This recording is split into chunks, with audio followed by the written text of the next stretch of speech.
இந்த ஆண்டு வெளியாகி ஹிட் குடுத்த 6 திரைப்படங்கள் என்ன அப்படின்றத இந்த வீடியோல பார்க்க போறீங்க. என்ன வெறும் 6 திரைப்படமா அப்படின்ற ஒரு நிலை தான் வந்துட்டு இப்போ தமிழ் சினிமால ஏற்பட்டிருக்குது. தயாரிப்பாளர்கள்லாம் ஒரு பரிதாப நிலையில இருக்கிறதாக கருத்துக்கள் வெளியாயிட்டு இருக்குது. சோ இந்த ஆண்டு 2025 ஆரம்பிச்சு 5 மாதங்கள் கடந்துருச்சு.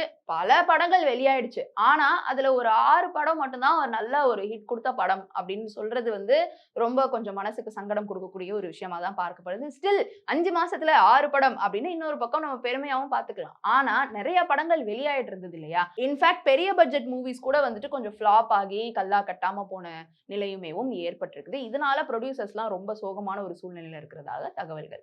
சோ இதுக்கு நடுவுல நல்ல ஹிட்டான 6 படங்கள் என்ன அப்படின்னு பார்த்தா, நம்பர் 1 மதகஜராஜா.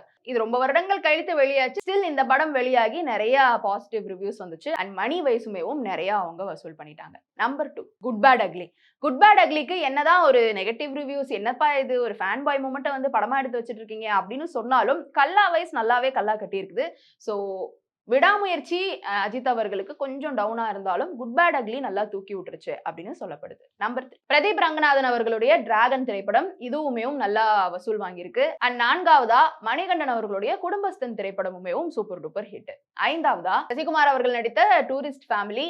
6வதா சூரி அவர்களுடைய மாமன் திரைப்படம். சோ இந்த 6 திரைப்படங்கள் கேட்ட உடனே ஆமாமாமா நானும் பார்த்திருக்கேன் அப்படின்ற ஒரு மொமெண்ட்ல தான் 6மேவும் இருக்கு. இந்த 6மேவும் நல்லாவே ஹிட் குடுத்திருக்கு அப்படின்றது தான் பரவலா பேசப்பட்டு வந்துட்டு இருக்கு. இத தாண்டி இந்த வருடம் வெளிவந்த திரைப்படங்கள்ல உங்களுக்கு ரொம்ப ஃபேவரட்டா இருந்தது. இத பத்தி ஏன்பா யாருமே பேச மாட்றாங்க அப்படின்னு ஏதாவது படம் இருந்தாலும் நீங்க கமெண்ட்ஸ்ல தெரிவிக்கலாம். இல்ல இந்த 6 திரைப்படங்கள்ல உங்களுக்கு எது ரொம்ப மோஸ்ட் ஃபேவரைட், லீஸ்ட் ஃபேவரைட் அதையுமேவும் கீழ கமெண்ட் பாக்ஸ்ல ரியா என் கூட உங்களுடைய கருத்துக்கள ஷேர் பண்ணுங்க.